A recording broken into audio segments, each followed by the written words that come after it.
আমাদের যেরকম সতীশচন্দ্র মুখোপাধ্যায়কে নিয়ে আমরা গর্বিত অনুভব করি, এই হরিপালের বুকে পানিশ্যাওলা গ্রামে স্যার সারদাচরণ মুখোপাধ্যায়, যিনি বাঙালি হিসেবে প্রথম ভারতবর্ষের বিচারক ছিলেন, তিনি জন্মগ্রহণ করেছিলেন।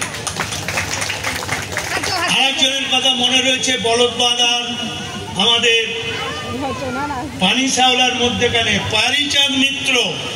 আপনারা আলাদের ঘরের দুলালের সাহিত্যের কথা শুনেছেন, যাকে টেকচাঁদ ঠাকুর বলা হতো, তিনিও এই হরিপালে জন্মগ্রহণ করেছিলেন। এবং অসীমা মুখোপাধ্যায়, ভারতবর্ষের মধ্যে প্রথম মহিলা বিজ্ঞানী, তিনি এই হরিপালের পশ্চিম গোপীনাথপুর অঞ্চলে জন্মগ্রহণ করেছিলেন। আপনারা মনে রয়েছে, নাটক যাতেন, যাত্রা দেখেন, নাটক যাত্রার যিনি জনক, সেই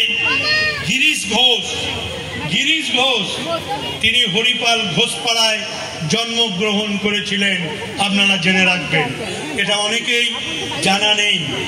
এবং জেনে রাখবেন, এখানে ধরনাথ ভট্টাচার্য, যিনি ভারতবর্ষের স্বাধীনতা আন্দোলনে অন্যতম একজন সৈনিক এবং নেতাজির সঙ্গে সেই ধরনাথ ভট্টাচার্য আমাদের এই হরিপালে জন্মগ্রহণ করেছে।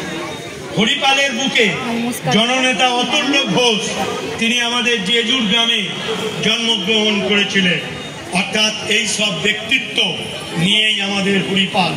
তাই বন্দিপুর এই হরিপালের মধ্যে, তাই আমাদের গর্বিত হয় যে সত্যিকারেই এইরকম জায়গায় কেউ যদি জনপ্রতিনিধি থাকেন, সত্যিই গর্বিত হয়।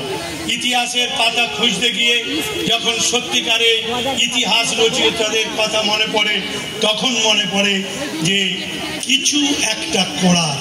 সেদিন অসিতবাবু বলেছিলেন যে একটা মূর্তি তৈরি করতে হবে। আমরা সেদিন বলেছিলাম যে আমি দায়িত্ব নিয়ে আমরা এই মূর্তি তৈরি করে দেবো। আনুষ্ঠানিকভাবে সেই মূর্তি আজকে উন্মোচিত হবে সাধারণ মানুষের জন্য। আমাদের কাছে এটাই গর্বিত হবে।